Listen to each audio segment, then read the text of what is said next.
Hi friends, study വിത്ത് മീയുടെ പുതിയൊരു വീഡിയോയിലേക്ക് എല്ലാവർക്കും സ്വാഗതം. നമ്മളിന്ന് നോക്കാൻ പോകുന്നത് ഫാഷിസവും നാസിസവും എന്ന ടോപ്പിക്കാണ്. നമുക്ക് ക്ലാസ്സിലേക്ക് കടക്കാം. ഒന്നാം ലോക മഹായുദ്ധാനന്തരം ഉണ്ടായ രാഷ്ട്രീയ സാമ്പത്തിക അനിശ്ചിതത്വത്തെ ചൂഷണം ചെയ്ത് അധികാരം നേടിയ രണ്ട് ആശയങ്ങളാണ് ഇറ്റലിയിലെ ഫാഷിസവും ജർമ്മനിയിലെ നാസിസവും. ഫാഷിസം, നാസിസം എന്നീ ആശയങ്ങളുടെ രൂപീകരണത്തിന് അനുകൂല സാഹചര്യമൊരുക്കിയ ഘടകങ്ങൾ: സാമ്പത്തിക തകർച്ച, യുദ്ധത്തിൽ ജയിച്ചവരോടുള്ള പ്രതികാര മനോഭാവം, ലക്ഷ്യബോധമില്ലായ്മ. അപ്പം ഒന്നാം ലോക മഹായുദ്ധാനന്തരം ഉണ്ടായ രാഷ്ട്രീയ സാമ്പത്തിക അനിശ്ചിതത്വത്തെ ചൂഷണം ചെയ്ത് അധികാരം നേടിയ രണ്ട് ആശയങ്ങളാണ് ഇറ്റലിയിലെ ഫാഷിസവും ജർമ്മനിയിൽ നാസിസവും. അപ്പോൾ നമ്മൾ ഒന്നാം ലോക മഹായുദ്ധത്തിൻ്റെ അവസാന പാർട്ടിൽ തന്നെ പറഞ്ഞിട്ടുണ്ടായിരുന്നു, യുദ്ധം വിജയിച്ചെങ്കിലും യൂറോപ്യൻ രാഷ്ട്രങ്ങളിലും മറ്റ് രാഷ്ട്രങ്ങളിലും സാമ്പത്തിക മാന്ദ്യം ഉണ്ടായി. ഈ സാമ്പത്തിക മാന്ദ്യത്തിൽ ചുവടുവെച്ചാണ് ഇറ്റലിയിൽ ഫാഷിസവും ജർമ്മനിയിൽ നാസിസവും ഉടലെടുത്തത്. ഫാഷിസം, നാസിസം എന്നീ ആശയങ്ങളുടെ രൂപീകരണത്തിന് അനുകൂല സാഹചര്യമൊരുക്കിയ ഘടകങ്ങളാണ് സാമ്പത്തിക തകർച്ച, യുദ്ധത്തിൽ വിജയിച്ചവരോടുള്ള പ്രതികാര മനോഭാവം, ലക്ഷ്യബോധമില്ലായ്മ. അപ്പം ജർമ്മനി തോറ്റവരുടെ കൂട്ടത്തിലുള്ളതാണ്, എന്നാൽ ഇറ്റലി ജയിച്ചവരുടെ കൂട്ടത്തിലുള്ളതാണ്. ഒന്നാം ലോക യുദ്ധത്തിൽ വിജയിച്ച രാജ്യങ്ങളുടെയും പരാജയപ്പെട്ട രാജ്യങ്ങളുടെയും അവസ്ഥ പരിതാപകരമായിരുന്നു. കാരണം സാമ്പത്തിക തകർച്ച തന്നെയാണ്. പല യൂറോപ്യൻ രാജ്യങ്ങളിലും നിലവിലുള്ള ഭരണകൂടങ്ങൾക്ക് അധികാരം നഷ്ടപ്പെട്ടു. ജനങ്ങൾ തൊഴിൽ രഹിതരായി. പണപ്പെരുപ്പം സാമ്പത്തിക മേഖലയെ ബാധിച്ചു. അപ്പം യുദ്ധത്തിൽ വിജയിച്ചവരും തോറ്റവരും ഒരുപോലെ അവരെ സാമ്പത്തികമായ പ്രശ്നങ്ങൾ ഒരുപോലെ ബാധിച്ചു. അപ്പോൾ ഇതെല്ലാമാണ് ഇറ്റലിയിൽ ഫാഷിസത്തിനും ജർമ്മനിയിൽ നാസിസവും ഉടലെടുക്കാൻ കാരണമായത്. ഒന്നാം ലോക യുദ്ധത്തിൽ വിജയിച്ച രാജ്യങ്ങളുടെയും പരാജയപ്പെട്ട രാജ്യങ്ങളുടെയും അവസ്ഥ പരിതാപകരമായിരുന്നു. പല യൂറോപ്യൻ രാജ്യങ്ങളിലും നിലവിലുള്ള ഭരണകൂടങ്ങൾക്ക് അധികാരം നഷ്ടപ്പെട്ടു. ജനങ്ങൾ തൊഴിൽ രഹിതരായി. പണപ്പെരുപ്പം സാമ്പത്തിക മേഖലയെ ബാധിച്ചു. നമുക്ക് ഫാഷിസം എന്താണെന്ന് നോക്കാം. ഒന്നാം ലോക യുദ്ധത്തിനു ശേഷം ഇറ്റലിയിൽ രൂപം കൊണ്ട ആശയമാണ് ഫാഷിസം. ഫാസസ് എന്ന ലാറ്റിൻ വാക്കിൽ നിന്നാണ് ഫാഷിസം എന്ന പദം രൂപം കൊണ്ടത്. ഫാഷിസം എന്ന വാക്കിനർത്ഥം ഒരു കെട്ട് ദണ്ഡും അതിനു മുകളിൽ മഴുവും.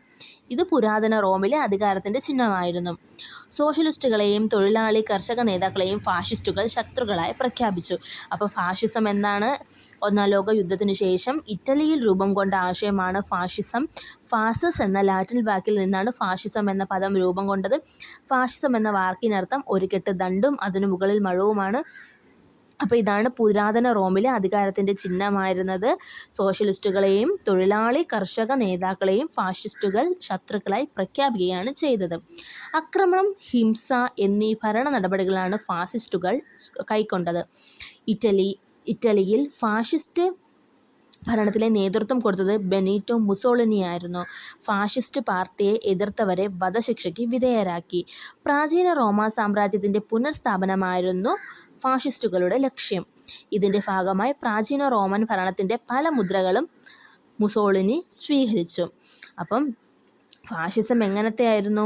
ആക്രമണം, ഹിംസ എന്നീ ഭരണ നടപടികളാണ് ഫാഷിസ്റ്റുകൾ കൈക്കൊണ്ടത്. ഇറ്റലിയിൽ ഫാഷിസ്റ്റ് ഭരണത്തിന് നേതൃത്വം കൊടുത്തത് ആരാണ്? ബെനീറ്റോ മുസോളിനിയാണ്. ഫാഷിസ്റ്റ് പാർട്ടിയെ എതിർത്തവരെ അവർ വധശിക്ഷയ്ക്ക് വിധേയരാക്കുകയാണ് ചെയ്തത്. പ്രാചീന റോമാ സാമ്രാജ്യത്തിന് പുനഃസ്ഥാപനമായിരുന്നു ഫാഷിസ്റ്റുകളുടെ ലക്ഷ്യം. ഇതിൻ്റെ ഭാഗമായി പ്രാചീന റോമൻ ഭരണത്തിൻ്റെ പല മുദ്രകളും ഫാഷിസ്റ്റ് പാർട്ടി അല്ലെങ്കിൽ മുസോളിനി ഈ ഭരണത്തിന് വേണ്ടിയിട്ട് സ്വീകരിച്ചിരുന്നു. ഫാഷിസത്തിൻ്റെ പ്രധാന സവിശേഷതകളാണ് ജനാധിപത്യത്തോടുള്ള വിരോധം, സോഷ്യലിസത്തോടുള്ള എതിർപ്പ്, രാഷ്ട്രത്തെ മഹത്വവൽക്കരിക്കുക, വംശമഹിമ ഉയർത്തിപ്പിടിക്കൽ, യുദ്ധത്തെ മഹത്വവൽക്കരിക്കൽ, തീവ്രദേശീയത പ്രചരിപ്പിക്കൽ, ഭൂതകാലത്തെ പ്രകീർത്തിക്കൽ, സൈനിക സ്വേച്ഛാധിപത്യം, കലാ, സാഹിത്യം, വിദ്യാഭ്യാസം തുടങ്ങിയവയിലൂടെ ആശയപ്രചരണം, രാഷ്ട്രീയ എതിരാളികളെ ഉന്മൂലനം ചെയ്യൽ. അപ്പോൾ ഇതെല്ലാമാണ് ഫാഷിസത്തിൻ്റെ പ്രത്യേകത. എന്തെല്ലാമാണ്?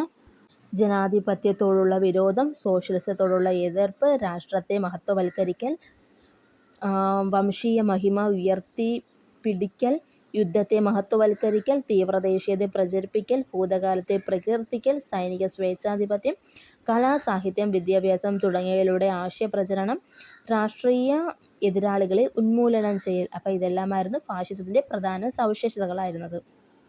പുരുഷന് യുദ്ധം, സ്ത്രീക്ക് മാതൃത്വം എന്നതുപോലെയാണ്. ഇത് ബെനീറ്റോ മുസോളിനിയുടെ വാക്കുകളാണ്. എന്താണ്? പുരുഷന് യുദ്ധം, സ്ത്രീക്ക് മാതൃത്വം എന്നതുപോലെയാണ് എന്ന് പറയുന്നത്. അപ്പം ഇതിലൂടെ കാണിക്കുന്നത് എന്താണ്? അപ്പോൾ സ്ത്രീക്ക് ഒരു മാതൃത്വം എന്ന് പറയുന്നത് അത്രയ്ക്ക് വലിയൊരു കാര്യമാണ്. ഒരു സ്ത്രീയുടെ കടമയാണ് അമ്മയാവുക, ഇല്ലെങ്കിൽ മാതൃത്വം അനുഭവിക്കുക എന്നുള്ളത്. അപ്പം ഇവിടെ മുസോളിനി എന്താണ് പറയുന്നത്? പുരുഷനും അതുപോലെയാണ്. ഒരു അമ്മയ്ക്ക് മാതൃത്വം എങ്ങനെയാണോ അതുപോലെയാണ് ഒരു പുരുഷന് യുദ്ധം. അത് അവൻ്റെ കടമയാണ്, അതവൻ ചെയ്തിരിക്കണം. അപ്പോൾ അത്രത്തോളം ഒരു ഭീകരമായൊരു ആശയമാണ് ഈ ഒരു വാക്കിലൂടെ അദ്ദേഹം പറഞ്ഞു വയ്ക്കുന്നത്. ഇറ്റലിയിൽ ഫാഷിസ്റ്റ് ഭരണത്തിന് നേതൃത്വം കൊടുത്ത ബെനീറ്റോ മുസോളിനിയുടെ വാക്കുകളാണിത്. ഫാഷിസ്റ്റ് പാർട്ടി ഇറ്റലിയിൽ അധികാരത്തിലെത്താൻ ഇടയാക്കിയ സാഹചര്യം നമുക്ക് പരിചയപ്പെടാം. ഒന്നാം ലോക യുദ്ധത്തിൽ വിജയിച്ചവരുടെ കൂട്ടത്തിൽ പെട്ടെങ്കിലും ഇറ്റലിക്ക് കാര്യമായ നേട്ടങ്ങളൊന്നും ലഭിച്ചില്ല. യുദ്ധാനന്തര കാലത്തെ വ്യവസായ തകർച്ച, തൊഴിലില്ലായ്മ, നികുതി വർധനവ്, പണപ്പെരുപ്പം തുടങ്ങിയവ ജനങ്ങളെ ഭരണകൂടത്തിൽ നിന്ന് അകറ്റി. രാജ്യം സോഷ്യലിസ്റ്റ് വിപ്ലവത്തിലേക്ക് പോകുമോ എന്ന ഭയം ഫാഷിസത്തെ പിന്തുണയ്ക്കാൻ സമ്പന്നരെ പ്രേരിപ്പിച്ചു. അപ്പോൾ എന്തെല്ലാമാണ് ഇറ്റലിയിൽ ഫാഷിസ്റ്റ് പാർട്ടി അധികാരത്തിലെത്താൻ ഇടയാക്കിയ സാഹചര്യങ്ങൾ? ഒന്നാം ലോക മഹായുദ്ധത്തിൽ വിജയിച്ചവരുടെ കൂട്ടത്തിൽപ്പെട്ടെങ്കിലും ഇറ്റലിക്ക് കാര്യമായ നേട്ടങ്ങളൊന്നും തന്നെ ലഭിച്ചില്ലായിരുന്നു. യുദ്ധാനന്തര കാലത്തെ വ്യവസായങ്ങളുടെ തകർച്ച, തൊഴിലില്ലായ്മ, നികുതി വർധനവ്, പണപ്പെരുപ്പം തുടങ്ങിയവ ജനങ്ങളെ ഭരണകൂടത്തിൽ നിന്നും അകറ്റി. രാജ്യം സോഷ്യലിസ്റ്റ് വിപ്ലവത്തിലേക്ക് പോകുമോ എന്ന ഭയം ഫാഷിസത്തെ പിന്തുണയ്ക്കാൻ സമ്പന്നരെ പ്രേരിപ്പിച്ചു. അപ്പോൾ ഇതെല്ലാമാണ് ഇറ്റലിയിൽ ഫാഷിസ്റ്റ് പാർട്ടി അധികാരത്തിൽ വരാനിടയാക്കിയ കാരണങ്ങൾ. വിജയിച്ച ഇറ്റലി. ഒന്നാം ലോക മഹായുദ്ധം ആരംഭിച്ചപ്പോൾ ഇറ്റലി രാജ്യത്തിൻ്റെ ത്രികക്ഷി സഖ്യത്തിലായിരുന്നു. എന്നാൽ യുദ്ധം തുടരവേ ബ്രിട്ടൻ്റെയും ഫ്രാൻസിൻ്റെയും പക്ഷത്തേക്ക് കൂറുമാറി. അതിനാൽ യുദ്ധത്തിൽ വിജയിച്ചവരുടെ പക്ഷത്തിൽ ഇറ്റലി ഇടം നേടി. അപ്പോൾ ഒന്നാം ലോക മഹായുദ്ധം ആരംഭിച്ചപ്പോൾ ഇറ്റലി ത്രികക്ഷി സഖ്യത്തിലായിരുന്നു, അതായത് ജർമ്മനിയുടെയൊക്കെ കൂടെയായിരുന്നു. എന്നാൽ യുദ്ധം തുടരവേ ബ്രിട്ടൻ്റെയും ഫ്രാൻസിൻ്റെയും പക്ഷത്തേക്ക് കൂറുമാറുകയാണ് ചെയ്തത്. അതായത് ത്രികക്ഷി സഖ്യത്തിലേക്ക്, അതായത് സഖ്യകക്ഷികളിലേക്ക് കൂറുമാറുകയാണ് ചെയ്തത്. അതിനാൽ യുദ്ധത്തിൽ വിജയിച്ചവരുടെ പക്ഷത്തിൽ ഇറ്റലി ഇടം നേടി.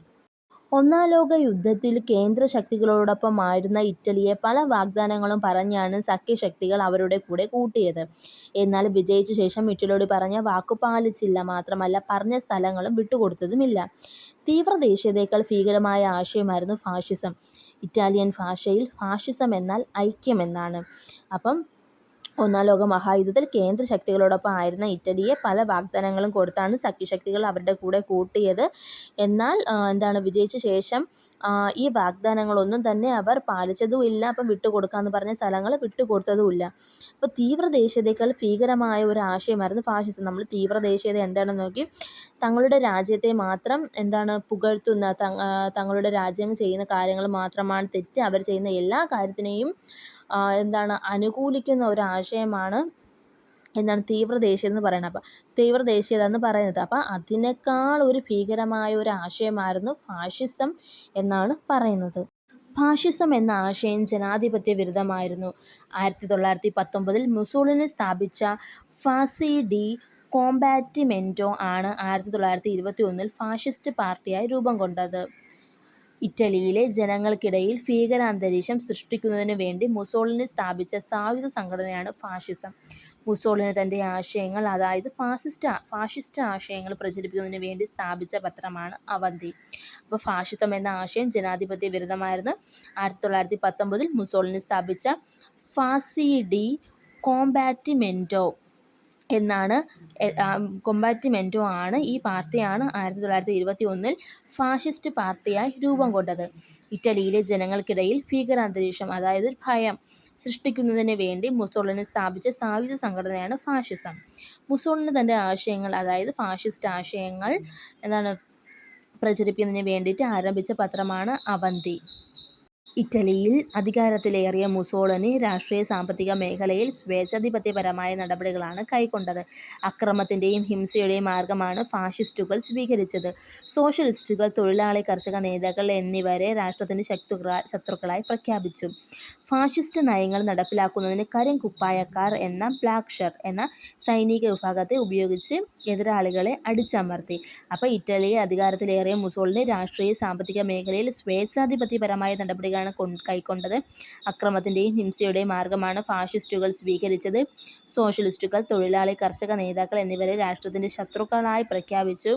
ഫാഷിസ്റ്റ് നയങ്ങൾ നടപ്പിലാക്കുന്നതിന് കരിങ്കുപ്പായക്കാർ അല്ലെങ്കിൽ ബ്ലാക്ക് ഷെയർ എന്ന സൈനിക വിഭാഗത്തെ ഉപയോഗിക്കുകയും ഇവരെ ഈ ഫാഷിസ്റ്റ് നയങ്ങളെ എതിർക്കുന്നവരെ അടിച്ചമർത്തുകയും ചെയ്തിരുന്നു.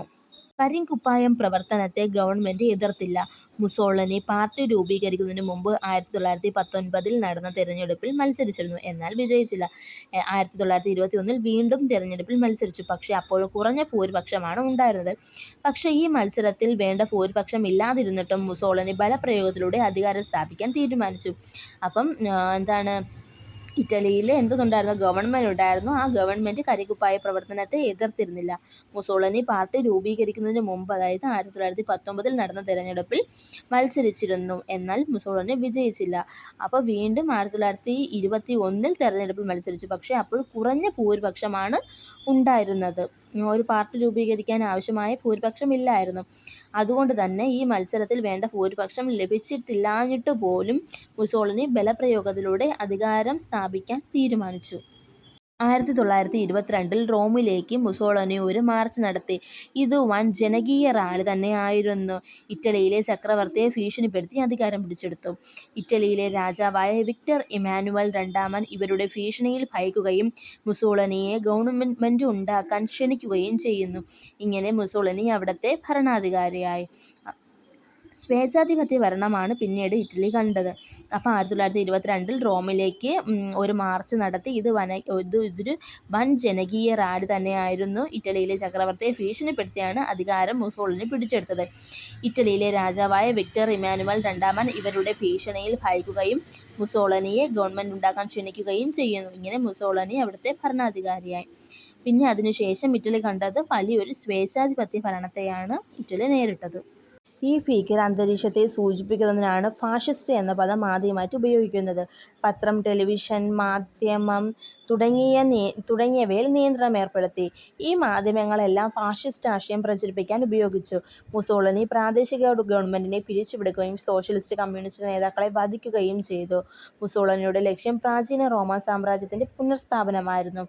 അപ്പം അധികാരം പിടിച്ചെടുത്തതിന് ശേഷം ഇറ്റലിയിൽ ഒരു ഭീകരാന്തരീക്ഷമായിരുന്നു. ഈ ഭീകരാന്തരീക്ഷത്തെ സൂചിപ്പിക്കുന്നതിനാണ് ഫാഷിസ്റ്റ് എന്ന പദം ആദ്യമായിട്ട് ഉപയോഗിക്കുന്നത്.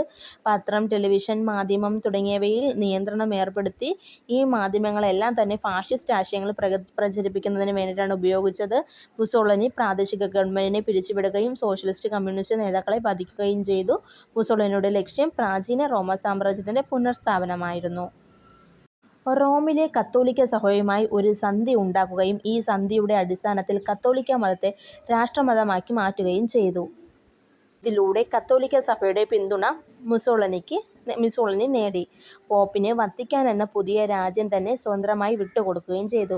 അപ്പോൾ റോമിലെ കത്തോലിക്ക സഭയുമായി ഒരു സന്ധി ഉണ്ടാകുകയും ഈ സന്ധിയുടെ അടിസ്ഥാനത്തിൽ കത്തോലിക്ക മതത്തെ രാഷ്ട്രമതമാക്കി മാറ്റുകയും ചെയ്യുന്നു. അപ്പോൾ ഇതിലൂടെ മുസോളിനിക്ക് കത്തോലിക്ക സഭയുടെ പിന്തുണ ലഭിച്ചു. കൂടാതെ പോപ്പിന് വത്തിക്കാൻ എന്ന പുതിയ രാജ്യം തന്നെ സ്വതന്ത്രമായി വിട്ടുകൊടുക്കുകയും ചെയ്തു. അപ്പോൾ ഇതിലൂടെ എല്ലാം കൂടുതൽ അധികാരം ഇല്ലെങ്കിൽ പിന്തുണ നേടിയെടുക്കുകയാണ് മുസോളിനി ചെയ്തത്. ആക്രമണോത്സുകമായ വിദേശനയം സ്വീകരിച്ച് മുസോളിനി എത്യോപ്യ, അൽബേനിയ, സ്പെയിൻ തുടങ്ങിയ രാജ്യങ്ങൾ ആക്രമിച്ചു. ഇറ്റലിയുടെ സാമ്രാജ്യത്വ മോഹം ലോകരാജ്യങ്ങളെ മറ്റൊരു ലോകയുദ്ധത്തിലേക്ക് നയിച്ചു. ഈ ആക്രമണത്തോടെ ആഭ്യന്തര പ്രശ്നം ഉണ്ടാവുകയും ഈ ആഭ്യന്തര പ്രശ്നം മുസോളിനിയുടെ ഭരണത്തെ അട്ടിമറിക്കുകയും ചെയ്തു. അപ്പം ആക്രമണോത്സുകമായ വിദേശനയം സ്വീകരിച്ച് മുസോളിനി എത്യോപ്യ, അൽബേനിയ, സ്പെയിൻ തുടങ്ങിയ രാഷ്ട്രങ്ങളെ ആക്രമിച്ചു. ഇറ്റലിയുടെ സാമ്രാജ്യത്വ മോഹം ലോകരാജ്യങ്ങളെ മറ്റൊരു ലോകയുദ്ധത്തിലേക്ക് നയിക്കുകയാണ് ചെയ്തത്. ഈ ആക്രമണത്തോടെ ആഭ്യന്തര പ്രശ്നം ഉണ്ടാവുകയും ഈ ആഭ്യന്തര പ്രശ്നം മുസോളിനിയുടെ ഭരണത്തെ അട്ടിമറിക്കുകയും ചെയ്തു. മുസോളിനിയുടെ നേതൃത്വത്തിൽ ഫാഷിസ്റ്റ് നയങ്ങൾ ലോകരാഷ്ട്രങ്ങളെ രണ്ടാമതൊരു ലോകയുദ്ധത്തിലേക്ക് നയിച്ചു.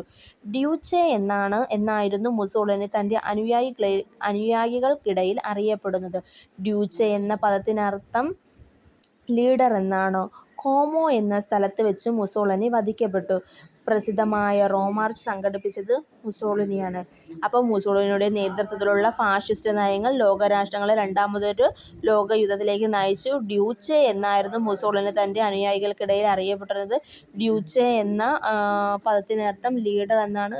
കോമോ എന്ന സ്ഥലത്ത് വെച്ച് മുസോളിനി വധിക്കപ്പെട്ടു. പ്രസിദ്ധമായ റോമാർച്ച് നടത്തിയത് മുസോളിനിയാണ്. അപ്പോൾ ഫാഷിസ്റ്റം ഇത്രയേ ഉള്ളൂ. ഈ പറഞ്ഞ കാര്യങ്ങളെല്ലാം എല്ലാവർക്കും നന്നായിട്ട് മനസ്സിലായെന്ന് വിശ്വസിക്കുന്നു. നമുക്കിനി അടുത്ത ആശയത്തിലോട്ട് കടക്കാം. നാസിസം. Adolf Hitler. ഫാഷിസത്തിൻ്റെ ജർമ്മൻ പതിപ്പാണ് നാസിസം. ഒരു നാണയത്തിൻ്റെ ഇരുവശവുമായിരുന്നു ഈ രണ്ടു പാർട്ടിയും. ആശയപരമായി രണ്ടും ഒരേ ആശയം തന്നെയായിരുന്നു. ഒന്നാം ലോക യുദ്ധത്തിന് ശേഷം ജർമ്മനിയിൽ രൂപം കൊണ്ട ശക്തമായ ഒരു ആശയമായിരുന്നു നാസിസം. നാസി പാർട്ടി എന്നത് ഇതിൻ്റെ ചുരുക്കെഴുത്താണ്. National socialist German workers party എന്നതാണ് ഇതിൻ്റെ പൂർണ്ണരൂപം. അപ്പം ഫാഷിസത്തിൻ്റെ ജർമ്മൻ പതിപ്പാണ് നാസിസം. ഒരു നാണയത്തിൻ്റെ ഇരുവശവുമായിരുന്നു ഈ രണ്ട് പാർട്ടിയും. ആശയപരമായി രണ്ടും ഒരു ആശയം തന്നെയാണ് പ്രചരിപ്പിച്ചിരുന്നത്. ഒന്നാം ലോക യുദ്ധത്തിന് ശേഷം ജർമ്മനിയിൽ രൂപം കൊണ്ട ശക്തമായ ഒരു ആശയമായിരുന്നു നാസിസം. നാസി പാർട്ടി എന്നത് ഇതിൻ്റെ ചുരുക്കെഴുത്താണ്. ഇതിൻ്റെ പൂർണ്ണരൂപം national socialist German workers party എന്നാണ്. ഒന്നാം ലോക മഹായുദ്ധത്തിന് ശേഷം ജർമ്മനിയുടെ അവസ്ഥ വളരെയധികം പരിതാപകരവും അപമാനകരവുമായിരുന്നു. അത് നമ്മൾ കഴിഞ്ഞ ക്ലാസ്സിൽ നോക്കിയിട്ടുണ്ടായിരുന്നു.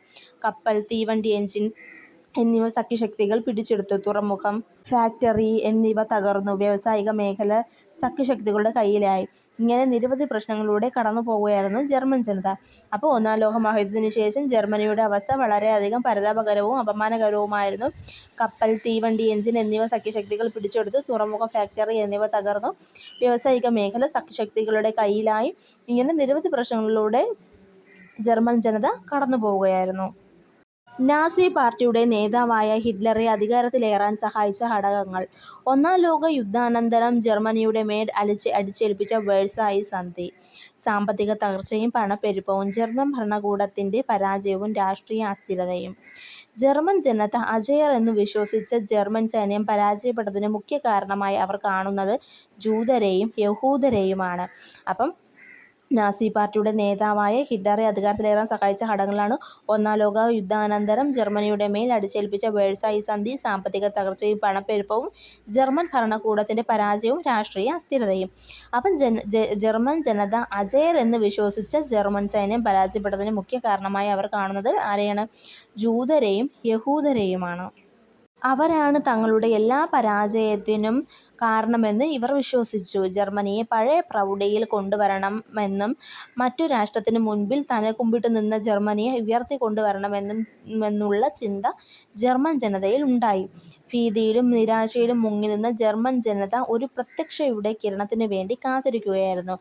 ജർമ്മനിയെ മുന്നോട്ട് നയിക്കാൻ നല്ലൊരു നേതാവിനായിരുന്നു ജർമ്മൻ ജനത കാത്തിരുന്നത്. അപ്പോൾ എന്താണ്? യഹൂദരും ജൂതരുമാണ് തങ്ങളുടെ എല്ലാ പരാജയത്തിനും കാരണമെന്ന് ജർമ്മൻ ജനത വിശ്വസിച്ചു. ജർമ്മനിയെ പഴയ പ്രൗഢിയിൽ കൊണ്ടുവരണമെന്നും മറ്റു രാഷ്ട്രത്തിനും മുന്നിൽ തലകുമ്പിട്ട് നിന്ന് ജർമ്മനിയെ ഉയർത്തിക്കൊണ്ടുവരണമെന്നും എന്നുള്ള ചിന്ത ജർമ്മൻ ജനതയിൽ ഉണ്ടായി. ഭീതിയിലും നിരാശയിലും മുങ്ങിനിന്ന ജർമ്മൻ ജനത ഒരു പ്രത്യക്ഷയുടെ കിരണത്തിന് വേണ്ടി കാത്തിരിക്കുകയായിരുന്നു. ജർമ്മനിയെ മുന്നോട്ട് നയിക്കാൻ നല്ലൊരു നേതാവിനായിരുന്നു ജർമ്മൻ ജനത കാത്തിരുന്നത്. ഈ സമയത്താണ് ശക്തനായ നേതൃപാടവത്തോടെ ഒരാൾ ഉയർന്നു വന്നത്. തൻ്റെ സംഘടനാ മികവും പ്രസംഗ പാടവവും ഉപയോഗപ്പെടുത്തി ജർമ്മൻകാരെ വളരെ വേഗം ആകർഷിക്കാൻ ഹിറ്റ്ലർക്ക് കഴിഞ്ഞു. അദ്ദേഹത്തിൻ്റെ ആശയങ്ങളും പ്രഭാഷണങ്ങളും ജനതകളിൽ ദേശീയ മനോഭാവം ഉയർത്തി. ഇതോടെ ജനങ്ങൾക്ക് അവിടെയുള്ള റിപ്പബ്ലിക്കൻ ഭരണത്തോട് വെറുപ്പ് തോന്നി. തങ്ങളുടെ നിലവിലുള്ള സ്ഥിതിയെ മാറ്റിമറിക്കാനും ജർമ്മനിക്കേറ്റ ഈ അപമാനത്തെ തുടച്ചു മാറ്റാനും പ്രാപ്തിയുള്ള നേതാവിനെ സ്വീകരിക്കാൻ ഈ സമയത്ത് ജർമ്മൻ ജനത തയ്യാറായിരുന്നു. അപ്പം എന്താണ് ജർമ്മനിക്കേറ്റ ഈ അപമാനത്തെ ഇല്ലാതാക്കുന്നതിന് വേണ്ടിയിട്ട് ഒരു നല്ലൊരു നേതാവിന് വേണ്ടി അവർ കാത്തിരിക്കുമായിരുന്നു. ഈ സമയത്താണ് ശക്തമായ നേതൃപാടവത്തോടെ ഒരാൾ ഉയർന്നു വന്നത്. തൻ്റെ സംഘടനാ മികവും പ്രാസംഗ പാടവവും ഉപയോഗപ്പെടുത്തി ജർമ്മൻകാരെ വളരെ വേഗം ആകർഷിക്കാൻ ഹിറ്റ്ലർക്ക് കഴിഞ്ഞു. അദ്ദേഹത്തിൻ്റെ ആശയങ്ങളും പ്രഭാഷണങ്ങളും ജനങ്ങളിൽ ദേശീയ മനോഭാവം ഉയർത്തി. ഇതോടെ ജനങ്ങൾക്ക് അവിടെയുള്ള റിപ്പബ്ലിക്കൻ ഭരണത്തോട് തന്നെ വെറുപ്പ് തോന്നി. തങ്ങളുടെ നിലവിലുള്ള സ്ഥിതിയെ മാറ്റിമറിക്കാനും ജർമ്മനിക്കേറ്റ ഈ അപമാനത്തെ തുടച്ചു മാറ്റാനും പ്രാപ്തിയുള്ള നേതാവിനെ സ്വീകരിക്കാൻ ഈ സമയത്ത് ജർമ്മൻ ജനത തയ്യാറായിരുന്നു. ഈ അവസരം നാസി പാർട്ടി മുതലെടുത്തു. ഭൂപ്രഭുക്കന്മാർ, സൈനികർ, സോഷ്യലിസ്റ്റ് വിരുദ്ധർ എന്നിവർ ഹിറ്റ്ലറിൽ അഭയം പ്രാപിച്ചു. തങ്ങളുടെ രക്ഷകനായാണ് അവർ ഹിറ്റ്ലറെ കണ്ടത്.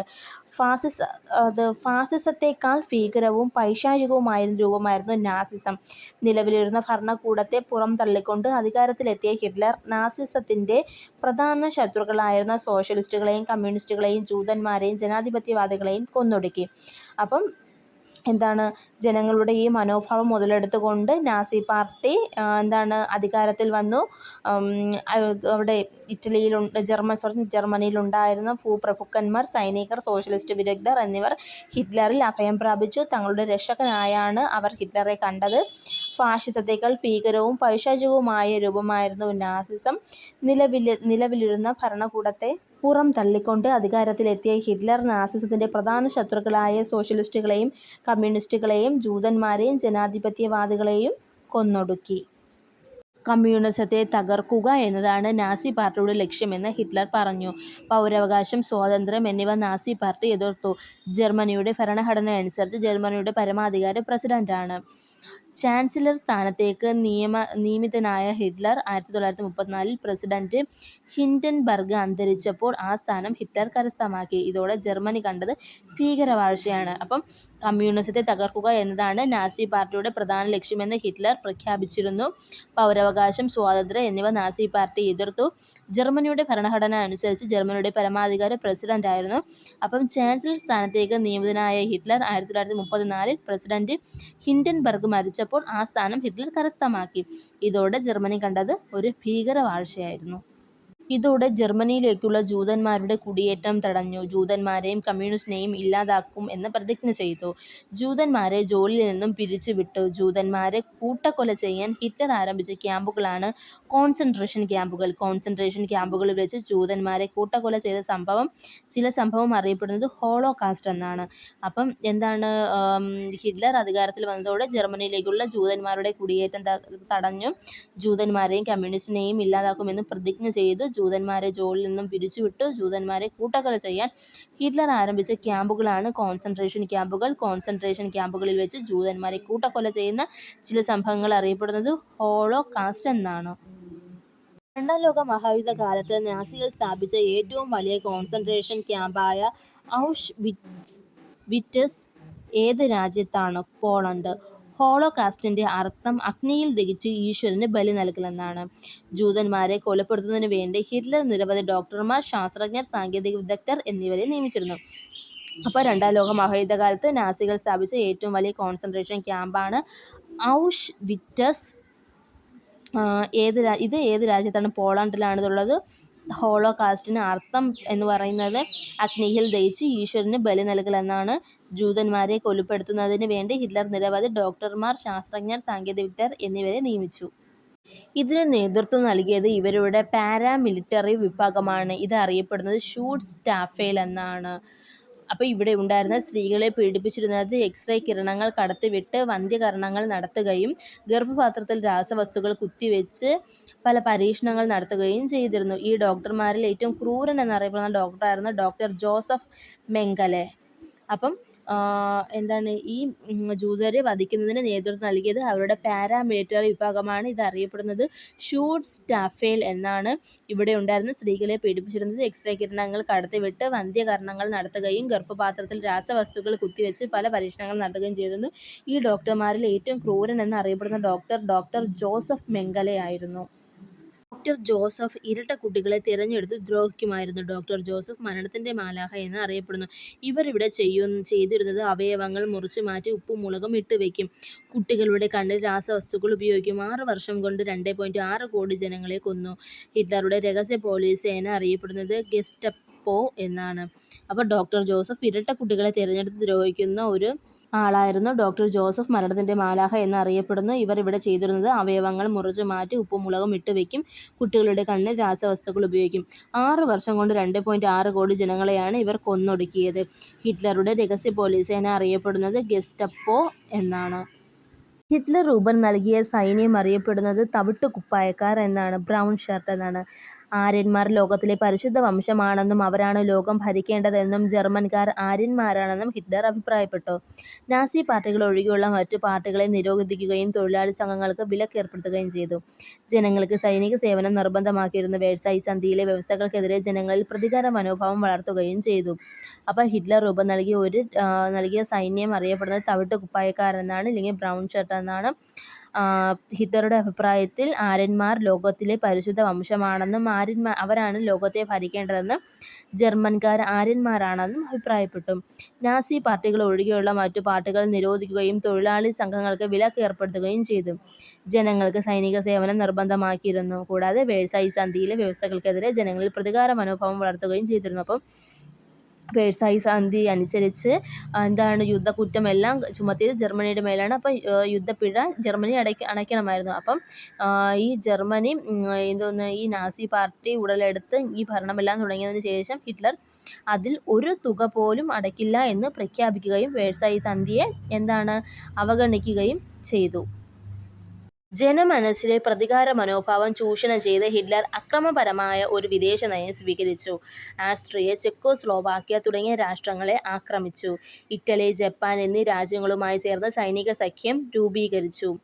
ഹിറ്റ്ലറുടെ ഈ നയത്തിനെതിരായി മറ്റു രാഷ്ട്രങ്ങൾ സഖ്യങ്ങൾ ഉണ്ടാക്കുകയും ഇത് മറ്റൊരു ലോകയുദ്ധത്തിന് കാരണമാവുകയും ചെയ്തു. അപ്പം ജനങ്ങളിലെ മനസ്സിലെ പ്രതികാര മനോഭാവം ചൂഷണം ചെയ്ത് ഹിറ്റ്ലർ ആക്രമണപരമായ ഒരു വിദേശ നയം സ്വീകരിച്ചു. ആസ്ട്രിയ, ചെക്കോസ്ലോവാക്യ തുടങ്ങിയ രാഷ്ട്രങ്ങളെ ആക്രമിച്ചു. ഇറ്റലി, ജപ്പാൻ എന്നീ രാജ്യങ്ങളുമായി ചേർന്ന് ജർമ്മനി സൈനിക സഖ്യങ്ങൾ രൂപീകരിച്ചു. ഹിറ്റ്ലറുടെ ഈ നയത്തിനെതിരായി മറ്റു രാജ്യങ്ങൾ സഖ്യങ്ങൾ ഉണ്ടാക്കുകയും അത് മറ്റൊരു ലോകയുദ്ധത്തിന് കാരണമാവുകയും ചെയ്തു. ഹിറ്റ്ലർ ജനിച്ചത് 1889 ഓസ്ട്രിയയിലാണ്. മുഴുവൻ പേര് അഡോൾഫ് ഹിറ്റ്ലർ. ഫ്യൂറർ എന്നറിയപ്പെടുന്ന ജർമ്മൻ നേതാവ് ഹിറ്റ്ലറാണ്. ഒന്നാം ലോക യുദ്ധത്തിൽ ധീരമായി പൊരുതിയതിന് ഹിറ്റ്ലർക്ക് നൽകിയ ബഹുമതിയാണ് അയൺ ക്രോസ്. ഹിറ്റ്ലറുടെ ആത്മകഥയാണ് മെയിൻ കാംഫ്. മൈ സ്ട്രഗിൾ അല്ലെങ്കിൽ എൻ്റെ സമരം ഇതെന്ന് അറിയപ്പെടുന്നു. ഹിറ്റ്ലർ ജനിച്ചത് 1889 ഓസ്ട്രിയയിലാണ്. മുഴുവൻ പേര് അഡോൾഫ് ഹിറ്റ്ലർ എന്നാണ്. ഫ്യൂറർ എന്നറിയപ്പെടുന്ന ജർമ്മൻ നേതാവ് ഹിറ്റ്ലറാണ്. ഒന്നാം ലോക മഹായുദ്ധത്തിൽ ധീരമായി പൊരുതിയതിന് ഹിറ്റ്ലർക്ക് നൽകിയ ബഹുമതിയാണ് അയൺ ക്രോസ്. ഹിറ്റ്ലറുടെ ആത്മകഥയാണ് Mein Kampf. Mein Kampf my struggle അല്ലെങ്കിൽ എൻ്റെ സമരം എന്നറിയപ്പെടുന്നു. മെയിൻ കാംഫിൻ്റെ ആദ്യ വാല്യം പ്രസിദ്ധീകരിച്ചത് 1925 ജർമ്മനിയുടെ ചാൻസലറായ വർഷം 1933. 1945 ഏപ്രിൽ 30 കാമുകിയായ ഇവ ബ്രൗണും ഹിറ്റ്ലറും ആത്മഹത്യ ചെയ്തു. ഹിറ്റ്ലറുടെ പതാക ചുമന്ന പ്രതലത്തിൽ വെള്ള വൃത്തത്തിലെ കറുത്ത സ്വസ്തി ചിഹ്നമാണ്. ഐശ്വര്യം, മംഗളം തരുന്നത് എന്ന അർത്ഥമുള്ള സ്വസ്തികയാണ് നാസികളുടെ ചിഹ്നം. അപ്പം മെയിൻ കാംഫിൻ്റെ ആദ്യ വാല്യം പ്രസിദ്ധീകരിച്ചത് 1925 ജർമ്മനിയിൽ ചാൻസലറായ വർഷം ജർമ്മനിയുടെ ചാൻസലറായ വർഷം 1933. 1945 ഏപ്രിൽ 30 കാമുകിയായ ഇവ ബ്രൗണും ഹിറ്റ്ലറും ആത്മഹത്യ ചെയ്യുകയാണ് ചെയ്തത്. ഹിറ്റ്ലറുടെ പതാക ചുമന്ന പ്രതലത്തിൽ വെളുത്ത വൃത്തത്തിലെ ഒരു കറുത്ത സ്വസ്തി ചിഹ്നമായിരുന്നു. ഐശ്വര്യം, മംഗളം തരുന്നത് എന്ന അർത്ഥമുള്ള സ്വസ്തികയാണ് നാസികളുടെ ചിഹ്നമായിരുന്നത്. യൂറോപ്യൻ ജനത സ്വസ്തികയെ വിശേഷിപ്പിച്ചത് കറുത്ത ചിലന്തി എന്നാണ്. നാസിസ്റ്റ് പാർട്ടിയുടെ മുദ്രാവാക്യം അപ്പവും തൊഴിലും എന്നാണ്. അപ്പോൾ യൂറോപ്യൻ ജനത സ്വസ്തികയെ വിശേഷിപ്പിച്ചത് കറുത്ത ചിലന്തി എന്നാണ്. നാസിസ്റ്റ് പാർട്ടിയുടെ മുദ്രാവാക്യം അപ്പവും തൊഴിലും എന്നാണ്. ഇനി നാസിസ്റ്റ് പാർട്ടിയുമായി ബന്ധപ്പെട്ട് പഠിക്കേണ്ട പ്രധാന ഒരു വ്യക്തിയാണ് ഗീബൽസിൻ്റെ സിദ്ധാന്തം. ഹിറ്റ്ലറുടെ ഏറ്റവും അടുത്ത വിശ്വസ്തനായിരുന്നു ജോസഫ് ഗീബൽസ്. വംശീയ ശുദ്ധീകരണം എന്ന നാസി പദ്ധതിയുടെ ഉപജ്ഞാതാവ് ഗീബൽസ് ആണ്. നാസി ആശയങ്ങൾ പ്രചരിപ്പിക്കാൻ ചുമതലയുള്ള മന്ത്രിയായി ഇദ്ദേഹത്തെ നിയമിച്ചു. ഹിറ്റ്ലറുടെ ഏറ്റവും അടുത്ത വിശ്വസ്തനായിരുന്ന ജോസഫ് ഗീബൽസ്. വംശീയ ശുദ്ധീകരണം എന്ന നാസി പദ്ധതിയുടെ ഉപജ്ഞാതാവ് ആരാണ്? ഗീബൽസ് ആയിരുന്നു. നാസി ആശയങ്ങൾ പ്രചരിപ്പിക്കാൻ ചുമതലയുള്ള മന്ത്രിയായി ഇദ്ദേഹത്തെ നിയമിച്ചിരുന്നു. പത്രങ്ങൾ, റേഡിയോ, സിനിമ, സംഗീതം, സാഹിത്യം എന്നിവ ഉപയോഗിച്ചുകൊണ്ട് ഗീബൽസ് തൻ്റെ ആശയപ്രചരണം നടത്തി. ഒരു കള്ളം 1000 തവണ ആവർത്തിച്ചാൽ അത് സത്യമായി തീരും എന്നതായിരുന്നു ഗീബൽസിൻ്റെ പ്രധാന സിദ്ധാന്തം. അപ്പോൾ പത്രങ്ങൾ, റേഡിയോ, സിനിമ, സംഗീതം, സാഹിത്യം എന്നിവ ഉപയോഗിച്ചാണ് ഗീബൽസ് തൻ്റെ ആശയങ്ങൾ, അതായത് നാസിസ്റ്റ് ആശയങ്ങൾ പ്രചരിപ്പിച്ചത്. ഗീബൽസിൻ്റെ പ്രധാന സിദ്ധാന്തം എന്തെന്നാൽ ഒരു കള്ളം 1000 തവണ ആവർത്തിച്ചാൽ അത് സത്യമായി തീരും എന്നതായിരുന്നു. ഇനി നമ്മൾ പഠിക്കേണ്ട മറ്റൊരു വ്യക്തിയാണ് ചെമ്പകരാമൻ പിള്ള. കാബൂൾ ആസ്ഥാനമാക്കിയ രാജാ മഹേന്ദ്ര പ്രതാപ് സ്ഥാപിച്ച ഒന്നാമത്തെ സ്വതന്ത്ര ഭാരത സർക്കാരിൽ വിദേശകാര്യമന്ത്രിയായിരുന്ന വ്യക്തിയായിരുന്നു ചെമ്പകരാമൻ. ചെമ്പകരാമൻ ആരായിരുന്നു? കാബൂൾ ആസ്ഥാനമാക്കിയ രാജാ മഹേന്ദ്ര പ്രതാപ് സ്ഥാപിച്ച ഒന്നാമത്തെ സ്വതന്ത്ര ഭാരത സർക്കാരിൽ വിദേശകാര്യമന്ത്രിയായിരുന്ന വ്യക്തിയായിരുന്നു ചെമ്പകരാമൻ പിള്ള. ജർമ്മനിയിലെ ദേശീയ കക്ഷികളിൽ അംഗത്വമുള്ള ഏക വിദേശിയായിരുന്നു. ഇന്ത്യൻ സ്വാതന്ത്ര്യത്തിനു വേണ്ടി ജീവിതാന്ത്യം വരെ പോരാടിയ മലയാളി വിപ്ലവകാരിയായിരുന്നു.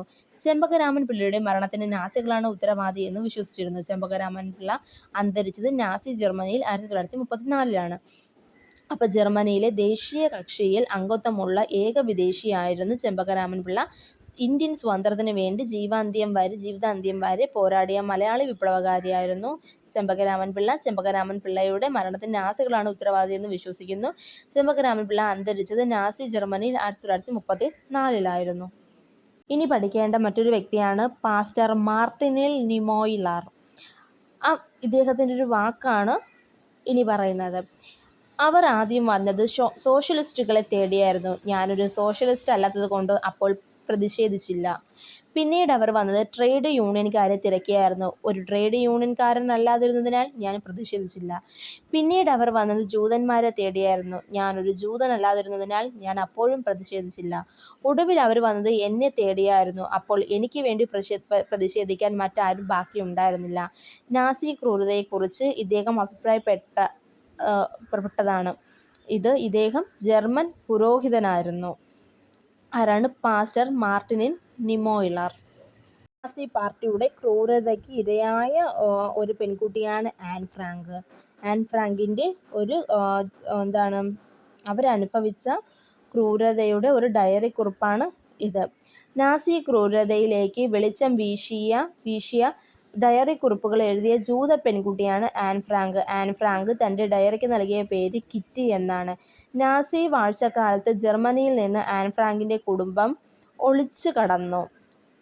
നാസികളുടെ പിടിയിൽ അകപ്പെട്ട ആൻ ഫ്രാങ്കും സഹോദരിയും ഔഷ്വിറ്റ്സ് കോൺസെൻട്രേഷൻ ക്യാമ്പിൽ അകപ്പെട്ടു. തുടർന്ന് മരണമടയുകയും ചെയ്തു.